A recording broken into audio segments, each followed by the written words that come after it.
Et si depuis toutes ces années, tu célébrais la Pâque, sans vraiment en comprendre le cœur, et si cette fête, que l'on répète avec ferveur, cachait en réalité un message beaucoup plus profond, un message personnel, prophétique, destiné à bouleverser ta vie aujourd'hui, la vérité, c'est que la Pâque n'est pas une tradition humaine. Ce n'est pas une coutume à suivre pour être dans les normes religieuses. C'est une instruction divine, un rendez-vous spirituel, une révélation céleste.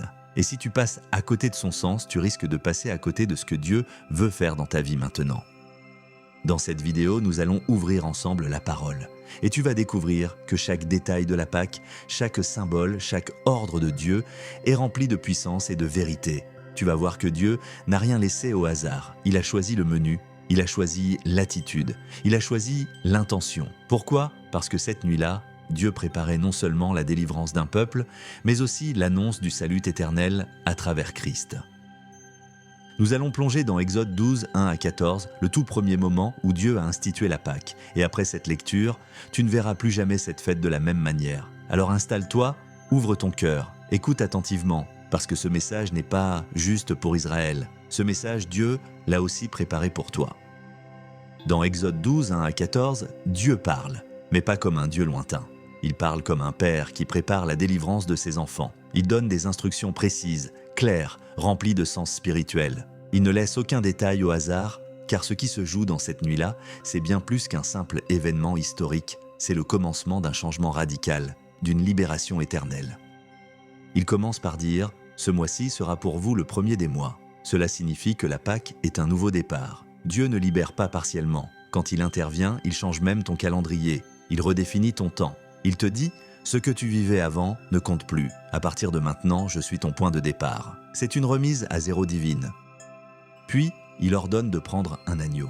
Pas n'importe lequel, un agneau sans défaut, mâle âgé d'1 an. L'agneau devait être parfait car il annonçait Jésus-Christ, l'agneau de Dieu sans péché, immolé pour nous. Ce n'était pas un simple animal, c'était une prophétie vivante. Son sang, appliqué sur les portes, allait devenir le signe visible d'une maison protégée. Dieu ne regardait pas les qualités des habitants, il regardait le sang. Et là où le sang était appliqué, la mort passait au-dessus. Ce sang, c'était la frontière entre le jugement et la grâce. Dieu dit ensuite comment l'agneau devait être mangé. Il ne devait pas être bouilli, mais rôti au feu, entier, sans en laisser une miette. Cela symbolisait que l'on doit recevoir Christ en entier, dans la souffrance comme dans la gloire. Il fallait le manger avec du pain sans levain, sans pensée humaine, sans compromis, et avec des herbes amères, pour ne pas oublier l'amertume de l'esclavage. Dieu ne veut pas que tu célèbres ta liberté en oubliant d'où il t'a tiré. Nous étions tous errants comme des brebis, chacun suivait sa propre voie. Et l'Éternel a fait retomber sur lui l'iniquité de nous tous. Ésaïe 53, 6. Nos fautes, nos égarements, nos péchés ont été portés par Jésus-Christ sur la croix. Il a pris notre place pour que nous puissions devenir justes et sans péché devant lui. Et surtout, il dit « Vous le mangerez avec la ceinture autour des reins, les sandales aux pieds et le bâton à la main. » Pourquoi ? Parce que la Pâque n'était pas un festin de détente. C'était un repas de départ. Dieu disait à son peuple « Mangez comme des gens prêts à bouger, prêts à sortir, prêts à me suivre. » La délivrance est réelle, mais elle commence par une attitude de foi. Enfin, il conclut « Ce jour sera pour vous un mémorial. Vous le célébrerez comme une fête à l'Éternel pour toutes vos générations. » Ce n'est pas une simple histoire ancienne, c'est un modèle éternel. Ce que Dieu a fait cette nuit-là, il veut encore le faire aujourd'hui. Dieu ne fait rien au hasard. Lorsqu'il a institué la Pâque, ce n'était pas juste pour marquer une date, mais pour marquer des destinées. Tout, absolument tout, avait un sens. Chaque détail portait un message prophétique. Ce n'était pas un repas comme les autres, c'était un repas dicté par Dieu lui-même, mot après mot, geste après geste. Ce jour-là, Dieu ne laissa aucune liberté aux hommes pour improviser. Il choisit lui-même le menu, il choisit l'attitude, il choisit la manière, parce que ce repas n'était pas pour plaire aux hommes, mais pour révéler son cœur. Ce n'était pas un dîner de tradition, c'était un acte de foi, un acte de vie ou de mort. Il demanda un agneau, mais pas n'importe lequel, un agneau sans défaut, un mâle âgé d'1 an. Pourquoi ? Parce que cet agneau annonçait Jésus-Christ, le véritable agneau de Dieu sans tache, sans péché, offert pour le monde entier. Le sang de cet agneau devait être appliqué sur les linteaux des portes. Ce n'était pas décoratif, ce n'était pas symbolique, c'était la ligne qui séparait la vie de la mort. Là où le sang était visible, la mort passait son chemin. Là où il n'y avait pas de sang, le jugement frappait. Le sang, c'était la preuve que quelqu'un avait déjà payé le prix. Puis Dieu parla du pain sans levain, pas de levure, pas de fermentation. Pourquoi? Parce que le levain dans la Bible représente la pensée humaine, la tradition, le compromis, l'orgueil caché. Dieu voulait un pain pur, sans le goût de l'homme, sans la logique humaine. Il voulait que son peuple se nourrisse de sa parole telle qu'il l'avait donnée. Pas une parole modifiée, pas une parole adoucie, pas une parole adaptée à notre confort. Un pain sans levain, une parole sans mélange. Il demanda aussi des herbes amères, pour que l'on se souvienne de l'amertume de l'esclavage. Parce qu'avant la délivrance, il y avait l'oppression. Avant la liberté, il y avait les chaînes. Et Dieu ne voulait pas que son peuple oublie ce dont il les avait libérés. Il ne voulait pas que l'euphorie de la liberté fasse oublier la profondeur de leur passé. Et ce n'est pas tout. Dieu dit « Mangez prêt à partir ». Ce repas n'était pas un banquet de détente, c'était un repas de transition. Ils devaient manger rhabillés, les reins sains, les sandales aux pieds, le bâton à la main, parce qu'après ce repas, rien ne serait plus jamais comme avant. C'était un repas pour des voyageurs, des personnes prêtes à quitter leur passé pour entrer dans leur destinée. Des hommes et des femmes qui comprendraient que ce que Dieu fait aujourd'hui, il le fait pour les préparer à demain. Tout ce que Dieu a ordonné dans cette nuit-là avait un seul but, sauver, protéger, mettre à part, le sang pour la sécurité, le pain sans levain pour la vérité, les herbes amères pour la mémoire, l'attitude pour la préparation. Dieu a tout pensé, tout révélé, tout orchestré. Il n'a laissé aucune place à l'improvisation parce que ce repas n'était pas pour l'estomac, c'était pour l'âme. Et si Dieu a préparé ce repas pour sauver une génération entière, ne crois-tu pas qu'il veut encore sauver la tienne aujourd'hui? Si Dieu a pris soin de chaque détail, c'est parce que chaque détail compte encore maintenant. Jésus n'est pas venu pour abolir la Pâque. Il est venu pour l'accomplir. Il est l'agneau, il est le pain, il est la porte sur laquelle le sang a coulé pour le pardon de nos péchés. Ce que tu crois n'est pas une tradition vide, c'est une clé spirituelle. Et aujourd'hui, cette clé peut encore ouvrir une maison à la grâce ou la fermer au jugement. Alors ne prends pas la Pâque à la légère. Ne la vis pas comme un événement religieux. Vis-la comme une convocation personnelle. Car Dieu t'appelle à sortir, à te préparer et à entrer dans ce qu'il a déjà préparé pour toi.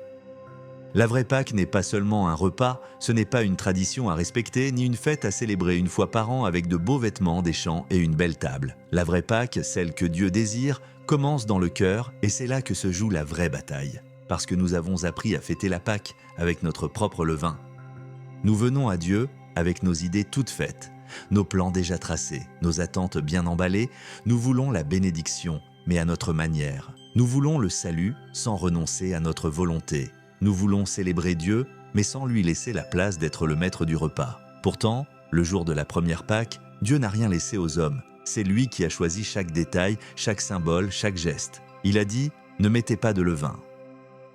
Le levain, c'est ce petit ingrédient qui gonfle la pâte. C'est discret, mais ça change tout. Dans la Bible, le levain symbolise la pensée humaine, la fausse doctrine, l'orgueil, le compromis. C'est ce petit rien qui peut déformer la vérité. Et malheureusement, beaucoup vivent leur foi avec du levain dans le cœur. On écoute la parole, mais on la mélange avec notre logique. On lit la Bible, mais on choisit ce qui nous arrange. On veut plaire à Dieu, mais sans déranger notre confort. Mais écoute bien ce que dit l'apôtre Paul dans 1 Corinthiens chapitre 5, versets 6 à 8. « Ne savez-vous pas qu'un peu de levain fait lever toute la pâte ? Nettoyez donc le vieux levain, afin que vous soyez une pâte nouvelle, puisque vous êtes sans levain, car Christ, notre Pâque, a été immolé. Célébrons donc la fête, non avec du vieux levain, ni avec un levain de malice et de méchanceté, mais avec les pains sans levain de la sincérité et de la vérité. » La vraie Pâque, ce n'est pas un événement, c'est une posture intérieure. C'est un cœur qui se débarrasse de son propre levain, c'est une vie qui ne veut plus fonctionner selon ses idées, ses émotions, ses traditions. C'est une foi qui dit « Seigneur, je veux manger ton pain, pas le mien. Je veux ta vérité, même si elle me dérange. Je veux ta voix, même si elle me coûte. » Et c'est là que beaucoup passent à côté. On célèbre un Jésus qu'on ne suit pas. On parle d'un agneau qu'on n'honore pas. On chante la délivrance alors qu'on reste attaché à nos chaînes. Mais Dieu regarde au cœur. Il regarde à ce que tu nourris en toi. Et s'il y a du levain dans ton cœur, c'est-à-dire des raisonnements, des compromis, des excuses cachées, alors c'est ce levain-là qui dirige ta vie, pas sa parole. Et toi, vis-tu selon la parole pure de Dieu ou selon ton propre levain ? As-tu laissé le monde t'apprendre à marcher avec Dieu ? As-tu gardé en toi des pensées humaines que tu mélanges avec la vérité divine ? C'est peut-être ce mélange qui t'empêche de vivre pleinement la puissance de Dieu. Parce que Dieu ne bénit pas le mélange, il ne partage pas sa table avec le levain. La vraie Pâque commence quand tu fais le ménage, quand tu nettoies le vieux levain. Quand tu dis à Dieu « Je ne veux plus vivre pour moi-même, je veux vivre selon ta vérité », même si ça me coûte des amis, même si je dois changer mes habitudes, même si je dois renoncer à mon propre plan, Dieu cherche des cœurs sincères, des âmes sans levain, des hommes et des femmes qui ne cherchent pas à impressionner, mais à obéir. Et si aujourd'hui tu entends ce message, c'est que Dieu t'appelle à revenir à la Pâque du cœur, pas celle qui impressionne les hommes, mais celle qui touche le ciel.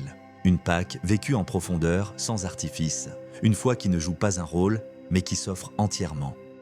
Alors oui, c'est peut-être la fête, mais plus que tout, c'est l'heure du choix. Quel pain vas-tu manger, celui de Dieu ou celui du monde? Quel levain vas-tu laisser agir en toi, celui de la vérité ou celui de l'apparence? Car au final, ce n'est pas ce que tu dis qui parle le plus fort, c'est ce que tu manges en secret, c'est ce que tu nourris dans ton cœur. Et Dieu te dit aujourd'hui, nettoie le vieux levain, car moi, je suis ta Pâque, et je veux habiter dans un cœur vrai. Il y a une chose que Dieu ne partage pas, sa gloire. Et il ne marche jamais selon les recettes humaines. Tu ne peux pas dire que tu veux suivre Dieu tout en gardant ton propre plan dans ta poche. Tu ne peux pas lui demander sa volonté tout en gardant secrètement ton idée de la solution. L'homme a toujours dans le cœur une version de ce qu'il veut que Dieu bénisse. On a notre propre image de la femme idéale, du mari idéal, du futur parfait, de la manière dont Dieu devrait répondre à nos prières. Et quand ça ne se passe pas comme prévu, on doute, on souffre, on s'éloigne. Mais le problème n'est pas Dieu. Le problème, c'est le levain dans nos cœurs. Ce mélange subtil entre foi et contrôle. Ce mélange entre obéissance et volonté personnelle. Et Jésus l'a dit clairement dans Matthieu chapitre 16, verset 6, « Gardez-vous du levain des pharisiens et des sadducéens ». C'est-à-dire, méfiez-vous de cette façon d'approcher Dieu avec des traditions, des systèmes religieux, des attentes humaines, sans une réelle soumission à sa parole vivante. Le levain des pharisiens, c'est ce qui gonfle l'apparence mais vide le cœur. C'est ce qui connaît la Bible mais ne vit pas la vérité. C'est ce qui prie mais ne se laisse pas transformer. Tu peux être dans l'église, prier tous les jours, chanter fort, et pourtant marcher selon ta propre recette, pas selon la volonté de Dieu. Peut-être que ta souffrance aujourd'hui vient de là. Peut-être que tu es fatigué, non pas parce que Dieu est absent, mais parce que tu avances en mélangeant sa voix avec ta volonté. Tu as construit des choses avec ton cœur, pas avec sa parole. Tu as prié pour des projets que Dieu n'a jamais validés. Tu as insisté pour garder des relations que Dieu avait déjà essayé de retirer. Et maintenant, tu pleures, mais Dieu ne veut pas seulement te consoler. Il veut t'enseigner. Il veut que tu abandonnes ton levain, tes recettes, tes plans tout faits pour entrer dans la puissance de sa volonté parfaite. Et oui, cette volonté ne ressemble pas toujours à la tienne. Elle bouscule, elle brise l'orgueil, elle demande de lâcher prise, mais elle libère, elle guérit, elle transforme. Tu ne peux pas suivre Dieu en gardant la main sur le volant. Tu dois descendre de ton trône intérieur et le laisser régner. Il ne veut pas que tu lui proposes ton programme. Il veut que tu rentres dans le sien. Il ne veut pas bénir ce que tu bâtis avec ton cœur. Il veut te faire participer à ce qu'il a déjà bâti depuis l'éternité. Regarde Abraham. Dieu lui avait promis un fils. Mais quand l'attente était longue, il a décidé de prendre une raccourcie avec Agar. Résultat, Ismaël est né, un fils qui n'était pas le fruit de la promesse, mais du levain de la chair. Et jusqu'aujourd'hui, le conflit entre Ismaël et Isaac était resté. Ce que tu construis avec ton cœur peut te coûter des générations entières. C'est pour cela que Dieu t'appelle aujourd'hui à déposer tes propres recettes à ses pieds. La vraie foi, ce n'est pas de dire « Seigneur, fais comme j'ai prévu », c'est de dire « Seigneur, fais ce que toi tu as prévu, même si je ne comprends pas encore ». La vraie obéissance, ce n'est pas de choisir ce que tu acceptes de laisser, c'est de tout remettre, même ce qui te semble bon, même ce qui te rassure. Et si tu ressens une agitation intérieure, une lutte, une frustration constante dans ta marche spirituelle, peut-être que c'est le signal que tu essayes de suivre Dieu avec ton propre levain. Tu veux le servir, mais selon ta recette. Tu veux le suivre, mais sans lâcher ton plan. Tu veux sa bénédiction, mais sans passer par son feu. Mais Dieu t'aime trop pour te laisser dans cette illusion. Il veut t'aligner à sa volonté. Alors, aujourd'hui, il te pose une question simple mais puissante. Es-tu prêt à abandonner tes recettes pour vivre sa promesse? Es-tu prêt à lâcher ce que tu crois idéal pour recevoir ce que lui a préparé? Car ce qu'il a prévu est toujours plus grand, plus profond, plus parfait que ce que tu pouvais imaginer. Et si tu dis oui, alors prépare-toi, parce que ce n'est qu'à ce moment-là que tu goûteras vraiment à la puissance de la vraie Pâque. Le problème aujourd'hui, c'est qu'on a transformé ce que Dieu voulait comme un style de vie en un simple événement religieux. On parle de la Pâque comme d'une fête annuelle. On s'habille bien, on chante, on mange en famille, on se souvient vaguement d'Exode 12, puis on reprend notre vie comme si rien n'avait changé. Mais la véritable Pâque, celle que Dieu a instituée, n'a jamais été un moment à célébrer. C'était une mentalité, une position spirituelle, un mode de vie. Dieu ne voulait pas que son peuple mange l'agneau puis retourne en Égypte. Il leur a dit « Mangez comme des gens prêts à partir ». Ce n'était pas un repas de plaisir, c'était un repas de transition. Ce n'était pas une table de fête, c'était une table de départ. Et toi, comment vis-tu la Pâque? Comme une parenthèse religieuse ou comme un appel quotidien à sortir de tout ce qui t'a gardé esclave? Beaucoup pensent que célébrer la Pâque, c'est juste ne pas mettre de levain une fois dans l'année. Mais Dieu te dit aujourd'hui, je ne veux pas juste que tu enlèves le levain de ta maison pendant 7 jours. Je veux que tu le retires de ton cœur toute l'année. Parce que la Pâque, ce n'est pas une date dans un calendrier. C'est une direction dans ta marche. Chaque jour, Dieu t'appelle à vivre comme un peuple en route. Pas installé, pas figé, pas attaché au confort, mais prêt. Chaque jour, c'est un choix de renoncement.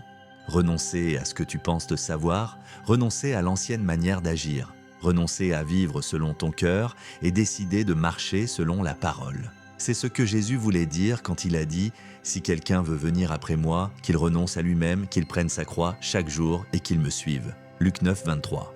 La croix, ce n'est pas un bijou, c'est une sentence de mort à ton « moi ». Chaque jour aussi, tu dois marcher sans levain, sans mensonge dans ton cœur, sans compromis dans ta foi, sans fausseté dans tes intentions. Le levain, c'est tout ce qui gonfle l'apparence, mais vide la profondeur. Et chaque jour, Dieu te demande « Mon enfant, est-ce que tu vis selon ma vérité ou selon un mélange ?» Car un peu de levain fait lever toute la pâte. Il suffit d'un petit compromis, d'une petite désobéissance pour t'éloigner de la puissance de la vraie marche avec Dieu. Et surtout, chaque jour, tu dois être prêt. Bâton à la main, ceinture attachée, sandales aux pieds, comme quelqu'un qui attend le signal du ciel, parce que Dieu peut passer à tout moment.